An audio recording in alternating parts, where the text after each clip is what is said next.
Grab your popcorn and snacks. Find a comfy spot, take a seat or lie down, and let me transport you to a place of fantasy, ghost stories, ancient legends, odd creatures, alien encounters, and other magical topics. You may even decide to join the conversation. From faraway lands to your own backyard, with a small dash of pixie dust. Turn out the lights and open your minds. The journey is about to begin. All right, hello everybody. How's everybody doing? All right, let me get my chat room up here. Let me get that done. Too many buttons to push, you guys. Is that my chat? That's my chat. There we go. Okay. All right, welcome everybody. We're broadcasting on 3 networks tonight. TikTok, the other 2 networks, which I can't mention, because TikTok doesn't like me to mention them. Anyway, welcome. This is Sunday reading day for you guys just coming in. We don't do any tarot card readings. I'm okay. I've been off and on kind of dizzy, so we're going to see what happens tonight when I read the book, because that's the main problem, is when I'm looking down and looking at a computer screen through my glasses. So we'll see how that goes. For you guys over here in this other network, I've been sick. I've been getting these dizzy spells and don't know what's causing them. I just know that my head at a certain angle and the glasses really messed me up. So hopefully tonight will be a clear night and I don't have to worry about it. I've got plenty of water to drink, here to start drinking water. Thank you for the rose. Thank you for the gifts. So yeah, so I'm going to read for about an hour from Edgar Allan Poe. And just know that this is the last main book read we're going to do as far as paranormal. Well, we're going to do paranormal read, but it's going to shift the holiday season read. I have a book that covers the holiday seasons into winter with some really spooky and weird stories that we're going to be reading from this season. So welcome. I see Maurice is here. So anyway, just to let you guys know, that's what's been going on over here at the other 2 networks that I can't mention, that I've been, getting dizzy off and on and stuff. So hopefully that won't happen tonight. Last night I didn't get dizzy at all working. You're doing my regular show on TikTok. So hopefully tonight, same thing. We'll see. All right, so we're going to be reading from Edgar Allan Poe, The Premature Burial tonight. So, love the paranormal? Well, you're in the right spot. If you love the paranormal, you're in the right spot. I guess it's still saying that this is psychic readings tonight, because it's not. It was supposed to change the title and never did. So if that's the case, tonight is reading day, Sunday reading day. Hi, Pamela. Hello, everybody over here at TikTok. I cannot see you there, okay? But one of my moderators should be in there somewhere. And if you do gifts, it's not that I'm not acknowledging you. I'm just way over here. I can't see him. So my moderator will take care of it for me, okay? All right? So I must still say I'm doing readings tonight, which makes me mad, because for some reason it didn't want to change the title. All right, so here we go. The Premature Burial, I'm going to read for about an hour. So here we go. Let's hope I don't get sick, and let's hope everything's good. I'm going to be a little higher. I'm going to be kind of leaning back doing this in kind of a different position. Oh, no, I just moved it with my finger. Idiot. Okay. I'm going to lean back kind of in a different position to read tonight because of the system I've been having. The symptoms. Okay. There are certain themes of which interest is all-absorbing, but which are too entirely horrible for the purpose of legitimate fiction. These the mere romanticist must eschew, if he did not wish to offend or disgust. They are with propriety handled only when the severity and majesty of truth sanctify and sustain them. We thrill, for example, with the most intense and pleasurable pain over the accounts of the passage of Baristia, of the earthquake of Lisbon, of the plague of London, and the massacre of St. Bartholomew, or the stifling of the 123 prisoners in the black hole at Calcutta. But in these accounts, it is fact. It is the reality. It is a history which excites. As inventions, we should regard them with simple abhorrence. I mentioned some of the few more pronounced and august calamities on record. But in these, it is the extent, not less than character of the calamity, which so vividly impresses the fancy. I need not remind the reader that from the long and weird catalog of human miseries, I might have selected many individual instances more replete with essential suffering than any of these vast generations. Let me move this a little bit, okay. Any of these vast generalities of disaster. The true wretchedness, indeed, the ultimate woe, is particular, not diffuse. That the ghastly extremes of agony are endured by man, the unit, and never by man, the mass. For this let us thank a merciful God. To be buried while alive is beyond question the most terrific of these extremes which has ever fallen to the lot of mere mortality.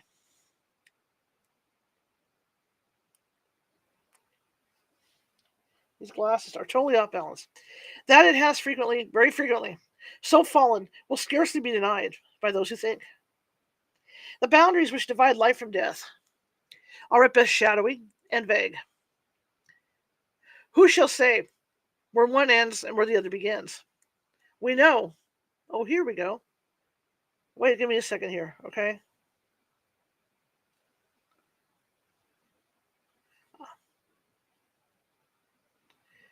Give me a second.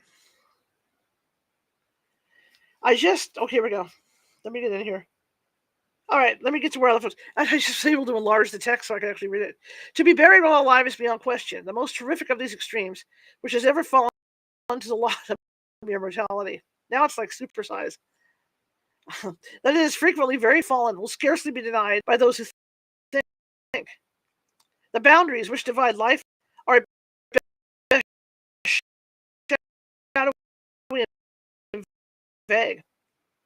Who shall say where the other begins? Occur total cessations of all the apparent functions of vitality, inventions, properly so called. There are only temporary pauses in the incomprehensible mechanism. A certain period elapses, and some unseen, mysterious principle again sets in motion the magic pinions and the wizard wheels. The silver cord was not forever loosed, nor the golden bowl irreparably broken, but where meantime was the soul. Apart, however, from the inevitable conclusion, a priori, that such causes must produce such effects, that the well-known occurrences of such cases of suspended animation must naturally give rise, now and then, to premature interments. Apart from this consideration, we have direct testimony of medical and ordinary experience to prove that a vast number. I'm going to go up again. Hang on. Okay.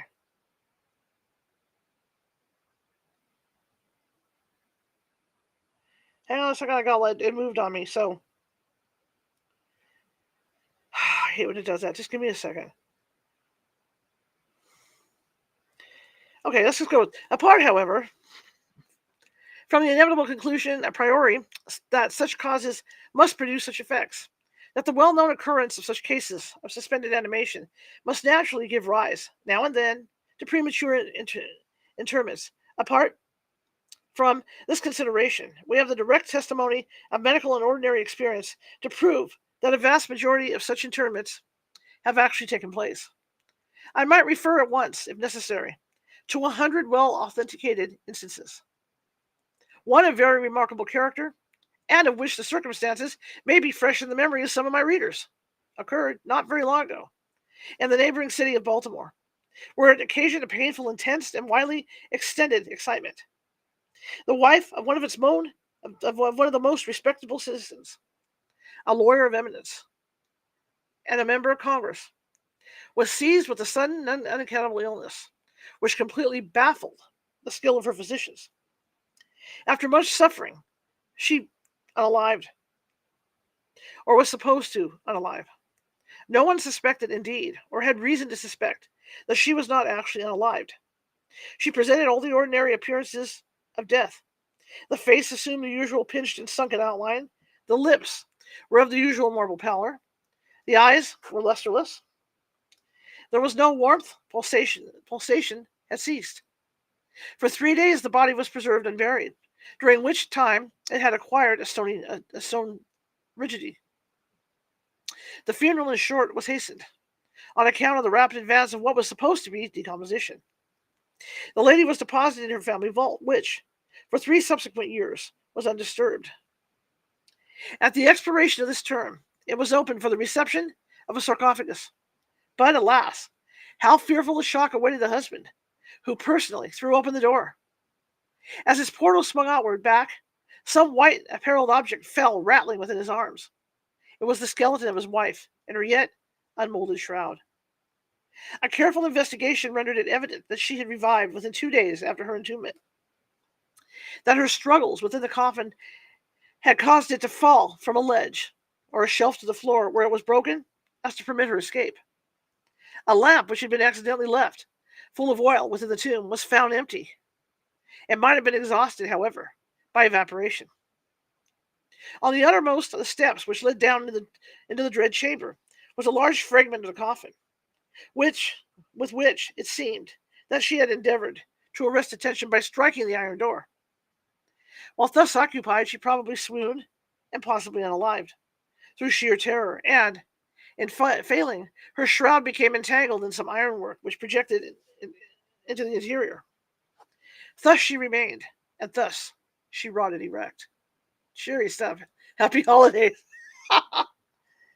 In the year 1810, a case of living inhuman happened in France, attended with circumstances which go far to warrant the assertion that truth is, indeed, stranger than fiction.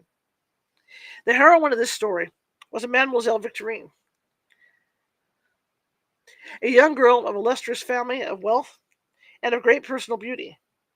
Among her numerous suitors was Julien Bassot, a poor literature or journalist of Paris. All journalists are poor, unless you work for the big papers or TV or whatever. All journalists are poor. His talents in general and my ability had recommended him to be noticed of the heiress, by whom he seems to have been truly beloved. But her pride of birth decided her, finally, to reject him, and to wed a Monsieur Renel, a banker and diplomat of some eminence. After marriage, however, this gentleman neglected and perhaps even more positively ill-treated her. Having passed with him some wretched years, she died. At least her condition so closely resembled death as to deceive everyone who saw her. She was buried, not in a vault, but in an ordinary grave in the village of her nativity. Filled with despair, and still inflamed by the memory of the profound attachment, the lover journeys from the capital to the remote province in which the village lies, with the romantic purpose of disinteresting the corpse and possessing himself of its luxuriant tresses. He reaches the grave. At midnight, he unearths the coffin, opens it, and is in the act of detaching the hair when he is arrested by the unclosing of the beloved's eyes. In fact, the lady had been buried alive. Vitality had not altogether departed, and she was aroused by the caresses of her lover from the lethargy which had been mistaken for death. He bore her frantically to his lodgings in the village. He employed certain powerful restoratives suggested by no little medical learning. In fine, she revived. She recognized her preserver. She remained with him until, by slow degrees, she fully recovered her original health. Her woman's heart was not adamant, and this last lesson of love sufficed to soften it. She bestowed it upon Bossuet. She returned no more to her husband, but, concealing from him her resurrection, fled with her lover to America. 20 years afterward, the two returned to France in the persuasion that time had so greatly altered the lady's appearance that her friends would be unable to recognize her. They were mistaken, however, for at the first meeting, Monsieur Renel did actually recognize and make claim to his wife.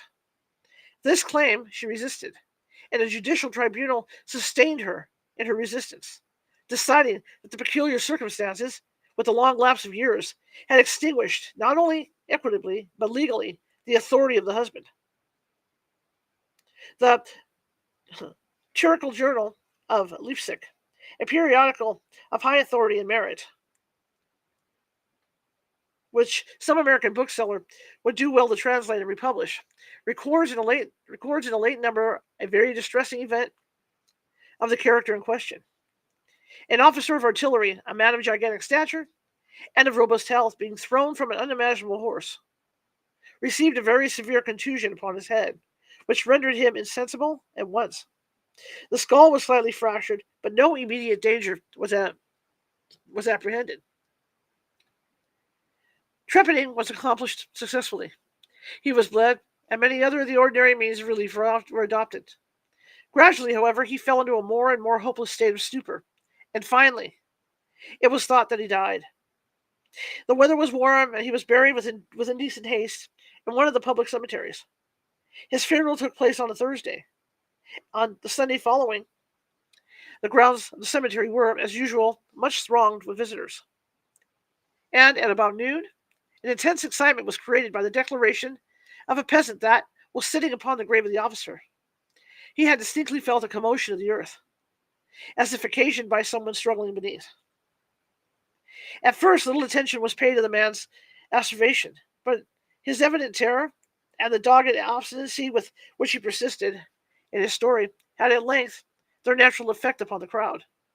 Spades were hurriedly procured, and the grave, which was shamefully shallow, was in a few minutes so far thrown open that the head of its occupant appeared. He was then seemingly dead, but he sat nearly erect within his coffin, the lid of which, in his furious struggles, he had partially uplifted.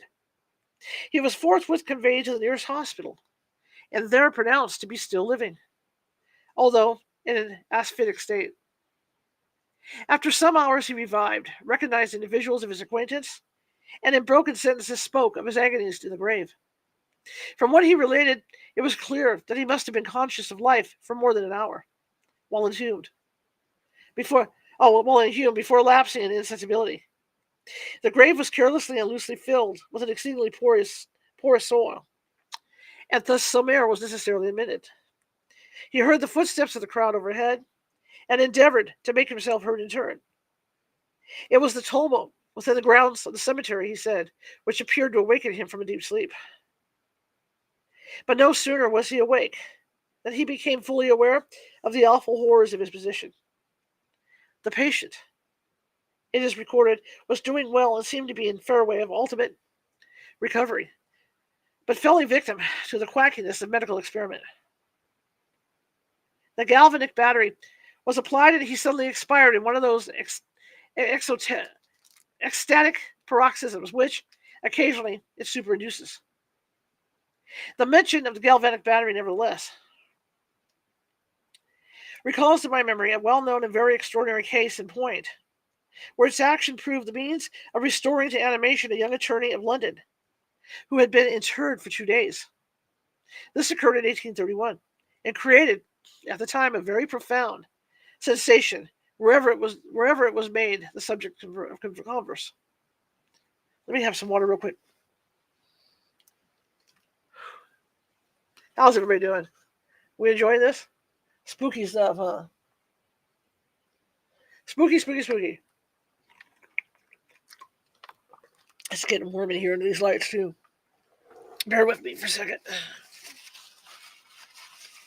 I'm not feeling dizzy or anything. It's just I'm just feeling warm. Get some water out here. Okay. Do a little bit of this, yeah? Yeah, that's better. Yes, much better. Okay. These lights are hot, I'll tell you. Okay. To continue. The patient, Mr. Edward Stapleton, had died, apparently of typhus fever, accompanied with some anomalous symptoms which had excited the curiosity of his medical attendants. Upon his seeming decease, his friends were requested to sanction a post-mortem examination, but declined to permit it. As often happens when such refusals are made, the practitioners resolved to disinter the body and dissect it at leisure in private. Arrangements were easily effected with some of the numerous corps of body snatchers with which London abounds, and upon the third night after the funeral, the supposed corpse was unearthed from a grave 8 feet deep and deposited in the opening chamber of one of the private hospitals. An incision of some extent had been actually made in the abdomen when the fresh and undecayed appearance of the subject suggested an application of the battery. One experiment succeeded another, and the customary effects supervened, with nothing to characterize them in any respect except upon 1 or 2 occasions, a more than ordinary degree of lifelikeness in the convulsive action. It grew late. The day was about to dawn, and it was thought expedient, at length, to proceed at once to the dissection. A student, however, was especially desirous of testing a theory of his own, and insisted upon applying the battery to one of the pectoral muscles. A rough gash was made, and a wire hastily brought in contact, when the patient, with a hurried but quite unconvulsive movement, arose from the table, stepped into the middle of the floor, gazed about him uneasily for a few seconds, and then spoke. What he said was unintelligible, but the words were uttered.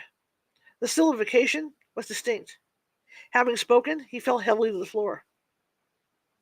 For some moments, all were paralyzed with awe, but the urgency of the case soon restored them their presence of mind.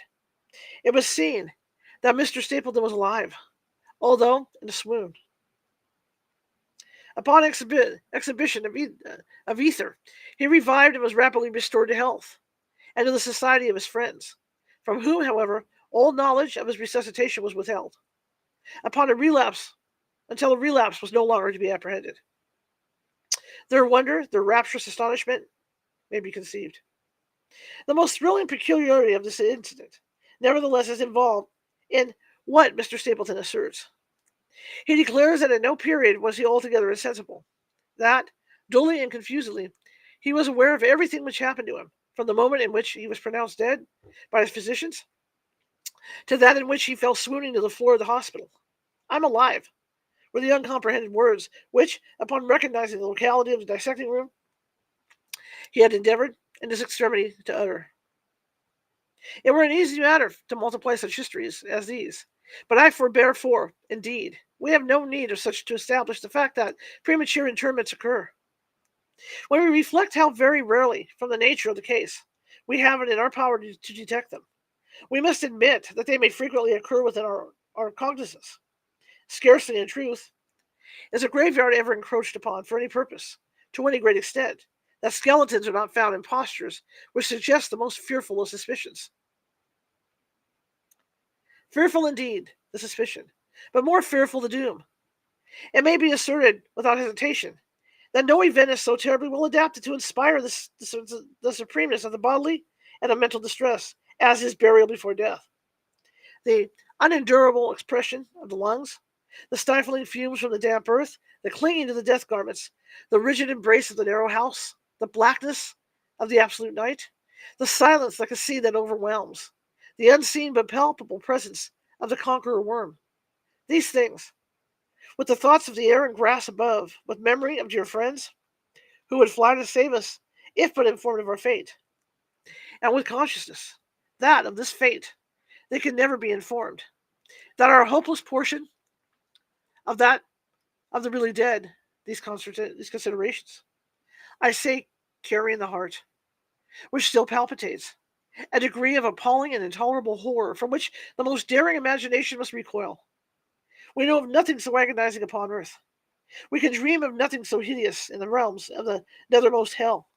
And thus, all narratives upon this topic have an interest profound. An interest, nevertheless, which through the sacred awe of the topic itself, very properly and very peculiarly, depends upon our conviction of the truth of the matter narrated. What have I now to tell is of my own actual knowledge, of my own positive and personal experience. For several years, I had been subject to attacks of the singular disorder which physicians have agreed to term catalepsy, in default of a more definitive title. Although both the immediate and the predisposing causes, and even the actual diagnosis of this disease, are still mysterious, its obvious and apparent character is sufficiently well understood. Its variations seem to be chiefly of degree. Sometimes the patient lies, for a day only, or even for a shorter period, in a species of exaggerated lethargy. He is senseless and externally motionless, but the pulsation of the heart is still faintly perceptible. Some traces of warmth remain, a slight color lingers within the center of the cheek, and, upon application of a mirror to the lips, we can detect a torpid, unequal, and vacillating action of the lungs. Then again, the duration of the trance is for weeks, even for months. While the closest scrutiny and the most rigorous medical tests fail to establish any material distinction between the state of sufferer and what we conceive as absolute death. Very usually, he is saved from premature interment solely by the knowledge of his friends that he has been previously subject to catalepsy, by the consequent suspicion excited, and, above all, by the non-appearance of decay. The advances of the malady are luckily gradual. The first manifestations, although marked, are unequivocal. The fits grow successfully, more and more distinctive, and endure each for a longer term than the preceding. And this lies the principal security from inhumation. The unfortunate whose first attack should be of the extreme character, which is occasionally seen, would almost inevitably be consigned alive to the tomb. My own case differed in no important particular from those mentioned in medical books. Sometimes, without any apparent cause, I sank little by little into a condition of semi-syncope or half swoon, and in this condition, without pain, without ability to stir, or strictly speaking to think, but with a dull, lethargic consciousness of life and of presence of those who surrounded my bed, I remained until the crisis of the disease restored me, suddenly, to perfect sensation. At other times, I was quickly and impetuously smitten. I grew sick and numb and chilly and dizzy, and so fell prostrate at once. Then for weeks all was void, and black and silent, and nothing became the universe. Total annihilation could be no more. From these latter attacks, I awoke, however, with a gradation slow in proportion to the suddenness of the seizure. Just as the day dawns to the friendless and houseless beggar who roams the streets throughout the long, desolate winter night, just so tardily, just so wearily, just so cheerily came back the light of the soul to me. Apart from the tendency to trance, however, my general health appeared to be good, nor could I perceive that it was at all affected by the one prevalent malady, unless, indeed, an idiosyncrasy in my ordinary sleep may be looked upon as superinduced. Upon awakening from slumber, I could never gain at once through possession of my senses, and always remained for many minutes in much bewilderment and perplexity, the mental faculties in general, but the memory in especial being in a condition of absolute abeyance. In all that I endured, there was no physical suffering, but of moral distress and infinitude. My fancy grew charnel. I talked of worms, of tombs, and epitaphs. I was lost in reveries of death, and the idea of premature burial held continual possession of my brain. The ghastly danger to which I was subjected haunted me, day and night. In the former, the torture of meditation was excessive, in the latter, supreme. When the grim darkness overspread the earth, then, with every horror of thought, I shook as the quivering plumes upon the hearse. When nature could endure wakefulness no longer, it was with a struggle that I consented to sleep. For I shuddered to reflect that, upon awakening, I might find myself the tenant of a grave. And when finally I sank into slumber, it was only to rush at once into a world of phantasms, above which, with vast, sable, overshadowing wing hovered, predominant the one ciphergal idea. For the innumerable images of gloom which thus oppressed me in dreams, I select for record but a solitary vision. Methought I was immersed in a cataleptic trance of more than usual duration and profundity. Suddenly there came an icy hand upon my forehead, and an impatient, gibbering voice whispered the word arise within my ear. I sat erect. The darkness was total. I could not see the figure of him who had aroused me. I could call to mind neither the period at which I had fallen into the trance, nor the locality at which I then lay. When I remained motionless and busied in endeavors to collect my thought, the cold hand grasped me fiercely by the wrist, shaking it petulantly, while the gibbering voice said again, "Arise, did I not bid thee? Arise." "And who," I demanded, "art thou?" "I have no name in the regions which I inhabit," replied the voice mournfully. "I was mortal, but am fiend. I was merciless, but am pitiful. Thou dost feel that I shudder. My teeth chatter as I speak. It is not with chilliness of the night without end. But this hideousness is insufferable. How canst thou tranquilly sleep? I cannot rest for the cry of these great agonies. These sights are more than I can bear. Get thee up, come with me into the outer night, and let me unfold to thee the graves. Is not this a spectacle of woe? Behold. I looked, and the unseen figure which still grasped me by the wrist had caused to be thrown open the graves of all mankind, and from each issued a faint phosphoric radiance of decay, so that I could see into the innermost recesses, and there view the shrouded bodies in their sad and solemn slumbers with the worm. But alas, the real sleepers were fewer, by many millions, than those who slumbered not at all. And there was a feeble struggling, and there was a general sad unrest, and from out of the depths of the countless pits there came a melancholy rustling from the garments of the buried, and of those who seemed tranquilly to repose. I saw that a vast member had changed, in a greater or less degree, the rigid and uneasy position in which they had originally been assumed. And the voice again said to me as I gazed, "It is not, is this not a pitiful sight?" But before I could find words to reply, the figure had ceased to grasp my wrist.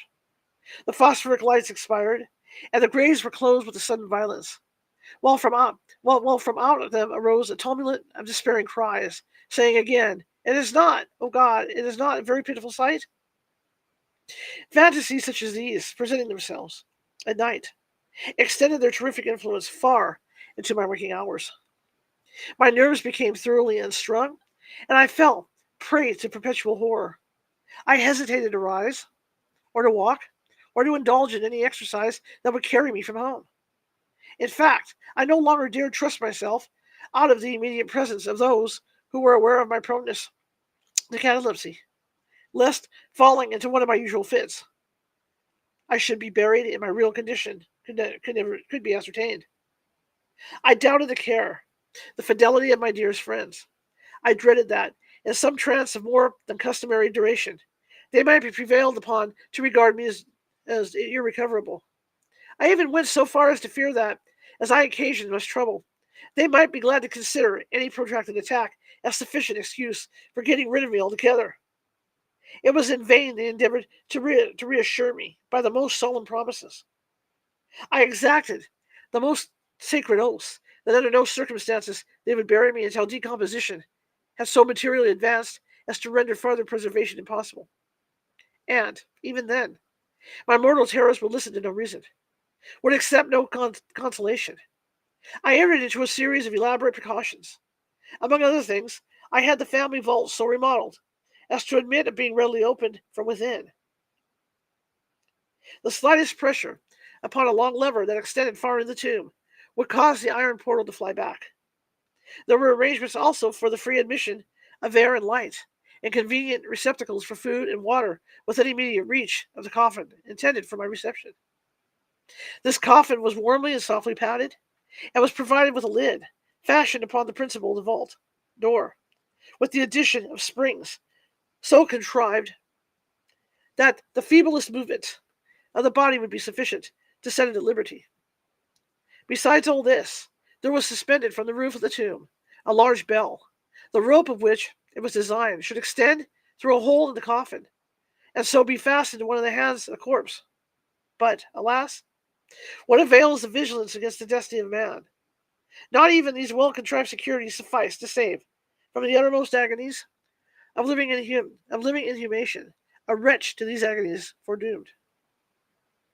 There arrived an epoch, as often before there arrived, in which I found myself emerging from total unconsciousness into the first feeble and indefinite sense of existence.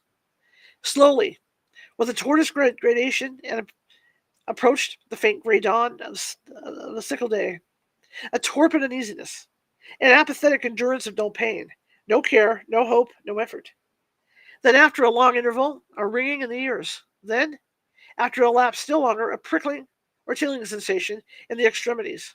Then a seemingly external period of pleasurable quietness, during which the awakening feelings are struggling into thought. Then a brief resinking into non-entity. Then a sudden recovery. At length, the slight quivering of an eyelid. And immediately thereupon, an electric shock of a terror, deadly and indefinite, which sends the blood in torrents from the temples to the heart. And now, the first positive effort to think. And now, the first endeavor to remember, and now a partial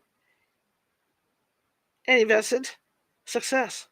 And now the memory has so far regained its domination that, in some measure, I am cognizant of my state. I feel that I'm not awakening from ordinary sleep. I recollect that I've been subject to catalepsy, and now, at last, as if by rush of an ocean, my shuddering spirit is overwhelmed by the one grim danger, by the one spectral and ever prevalent idea. For some minutes after this fancy possessed me, I remained without motion. And why? I could not summon courage to move. I dared not make the effort which was to satisfy me of my fate. And yet, there was something at my heart which whispered me it was sure. Despair, such as no other species of wretchedness ever calls into being. Despair alone urged me, after long irresolution, to uplift the heavy lids of my eyes. I uplifted them. It was dark, all dark. I knew that the fit was over. I knew that the crisis of my disorder had long passed. I knew that I had now fully recovered the use of my visual faculties. And yet it was dark, all dark. The intense and utter raylessness of the night that endureth forevermore. I endeavored to shriek, and my lips and my parched tongue moved convulsively together in the attempt. But no voice issued from the cavernous lungs, which, oppressed as if by the weight of some incumbent mountain, gasped and palpitated, with the heart at every elaborate and struggling inspiration. The movement of the jaws and this effort to cry aloud showed me that they were bound up, as is usual, with the dead. I felt, too, that I lay upon some hard substance, and by something similar my sides were also closely compressed. So far I had not ventured to stir any of my limbs, but now I violently threw up my arms, which had been laying at length, with the wrists crossed. They struck a solid wooden substance, which extended above my person at an elevation of not more than 6 inches from my face. I could no longer doubt that I reposed within a coffin at last. And now, amid all my infinite miseries, came sweetly the cherub hope, for I thought of my precautions. I writhed and made spell. It was not to be found. And now the comforter fled forever, and still sterner despair reigned triumphant. For I could not help perceiving the absence of the paddings which I had so carefully prepared. And then, too, there came suddenly to my nostrils the strong, peculiar odor of moist earth. The conclusion was irresistible. I was not within the vault. I had fallen into a trance, while absent from home, while among strangers. When or how, I couldn't remember. And it was they who had buried me as a dog, nailed up in some common coffin, and thrust deep, deep, deep, and forever into some ordinary and nameless grave. All this awful conviction forced itself thus into the innermost chambers of my soul. I once again struggled to cry aloud, and in this second endeavor I succeeded.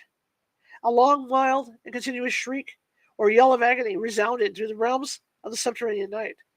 "Hilo, Hilo, there!" said a gruff voice in reply. "What the devil's the matter now?" said a second. "Get out of that," said a third. What do you mean by yelling in that your kind of style, like a cattymount?" said a fourth. And hereupon I was seized and shaken without ceremony for several minutes by a junto of a very rough-looking individuals.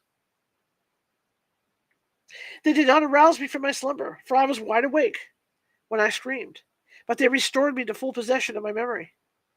This adventure occurred near Richmond, in Virginia. Accompanied by a friend, I had proceeded upon a gunning expedition some miles down the banks of the James River. Night approached, and we were overtaken by a storm. The cabin of a small sloop lying at anchor in the stream and laden with garden mold afforded us the only available shelter. We made the best of it, and passed the night on board. I slept in one of the only 2 berths in the vessel, and the berths of a sloop of 60 or 20 tons need scarcely be described. That which I occupied had no bedding of any kind. Its extreme width was 18 inches. The distance of its bottom from the deck overhead was precisely the same. I found it a matter of exceeding difficulty to squeeze myself in. Nevertheless, I slept soundly, and the whole of my vision, for it was no dream and no nightmare, arose naturally from the circumstances of my position, from my ordinary bias of thought, and from the difficulty to which I have alluded of collecting my senses, and especially of regaining my memory. For a long time after awakening from the slumber, the men who shook me were the crew of the sloop, and some laborers engaged to unload it. From the load itself came the earthly smell. The bandage about the jaws was a silk handkerchief in which I had bound up my head in default of my customary nightcap. The tortures endured, however, were indubitably quite equal for the time to those of actual burial. They were inconceivably hideous, but out of evil proceeded good, for their very excess wrought in my spirit an inevitable revulsion. My soul acquired tone, acquired temper. I went abroad, I took vigorous exercise, I breathed the free air of heaven, I thought upon other subjects than death. I discarded my medical books, Buchan, I burned. I read no night thoughts, no fustian about churchyards, no bugaboo tales such as this. In short, I became a new man, and lived a man's life. From that memorable night, I dismissed forever my charnel apprehensions, and with them vanished the cataleptic disorder, of which, perhaps, they had been less the consequence than the cause. There are moments when, even to the sober eye of reason, the world of our sad humanity may assume the semblance of a hell. But the imagination of man is no cathis to explore with impunity to every cavern. Alas, the grim legion of suffocal terrors cannot be regarded as altogether fanciful, but like demons, in whose company Aphrodisiac made his voyage down the Oxus. They must sleep, and they will devour us. They must be suffered to slumber, or we perish. All right, guys, we're going to stop there. Not bad, not bad, not bad. That was some spooky stuff. You know, that's true, though, because people were being buried alive back in the old days. You know, there were legends about that. And they did storm it. He talks about putting a bell on his hand in the casket that he could ring. If you go back and like back east and in some different places like that, you will see cemeteries where there's actually bells still on top of these graves. You know, for these people that lived, the whole idea was to, if you woke up, to shake the bell, and then they would hear you and dig you out and take you out of there. Thank you for sharing the live. I appreciate it. You know, so there's still quite a few out there. I mean, there's obviously with embalming now, when you're gone, right? There's no coming back from that unless you're a zombie or Dracula or something, or a ghost, right? But back then, they didn't have the doctors, they didn't have the means of telling whether or not you were really gone. So that was a big deal. That was a huge deal. And so, like I said, if you ever go visit different old cemeteries back east, why am I on double camera here? Hang on. I should be on full camera. Give me a second, you guys. That's not set right. Okay, now it is. I don't know why it keeps moving it. Anyway, you will see. You know, on some occasions, especially, I'm surprised. The one out here in Sacramento where I live, the Victorian one on Broadway, you don't see those because that one goes way back. But see, like out here in California, our history goes like the gold rush. You know, that's how far back we go, and then a lot behind. We got a lot of Native Americans out here and stuff. So our history doesn't go back as far as it does back east. So I mean, like this Victorian cemetery we have here, you know, you'd think that you would see some of those types of graves, but you don't. Where going back east, you will see those graves. You know, so anyhow, you know, if you ever get a chance to check out graves like that back east, you should check out stuff like that because they are there. Hello, everybody. So anyway, it's good to see you all. I've been looking off over there. I apologize. I'll be back tomorrow, 6:30 p.m. Pacific, to do tarot card readings. You guys over here, the other two networks can join me over at TikTok if you like, under California Haunts. 6:30 p.m. Pacific, we do free tarot card readings, past, present, and future. But we're We got a bunch of holiday things lined up. I see my doctor on the 19th, and hopefully we can figure out just what's going on with me, because I have a lot of plans that I want to do with you guys. And my phone company coverage gave me 50 gigs extra of internet. So I mean, we got a lot. We can go see Christmas trees, go see Christmas lights and all that stuff, and really get into the holidays and do holiday stuff. So I'm really looking forward to it. But yeah, this dizziness thing, it comes, it goes, whenever it wants to, and who knows? Who knows what's causing it? All right, guys. Again, if you're over here on TikTok, I will see you guys tomorrow, 6:30 p.m. Pacific, and we'll do some readings tomorrow. Thank you guys for coming tonight. Thank you guys for listening, and I'll see you tomorrow.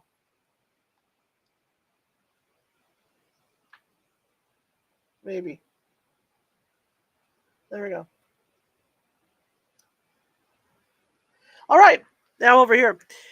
So, I didn't really talk about this with my Facebook people, with anybody on Facebook, but I did have issues this week, and a lot of dizziness issues, and to the point where I had to go to the emergency by ambulance. So I'm glad the week's over. I'm glad. It's just like right now I'm kind of dizzy, but then it'll go away. So it comes and goes. So I don't know what's causing it. So they got to figure it out. They got to work it out. All my tests came back positive. All my tests came back good over over the emergency. So we don't know. And I'm drinking plenty of water and stuff. So just trying to deal with it and stuff. Okay. All right, you guys. So again, I'll be at TikTok tomorrow at 6:30 p.m. Pacific, doing some tarot card readings. And again, we're gonna start getting this show. I've got some guests lined up. We're starting to get the show back on track to get back over here and do this show. So I want to thank you all, and I see Pamela's there. I see Maurice's there. Hope you enjoyed this kind of dark story. But again, I don't know if we're going to read from here next week or if I'm going to be reading out of the Spooky Holiday Storybook yet. But we'll be figuring that out. Okay. All right, guys. See you next week, or see you tomorrow on TikTok.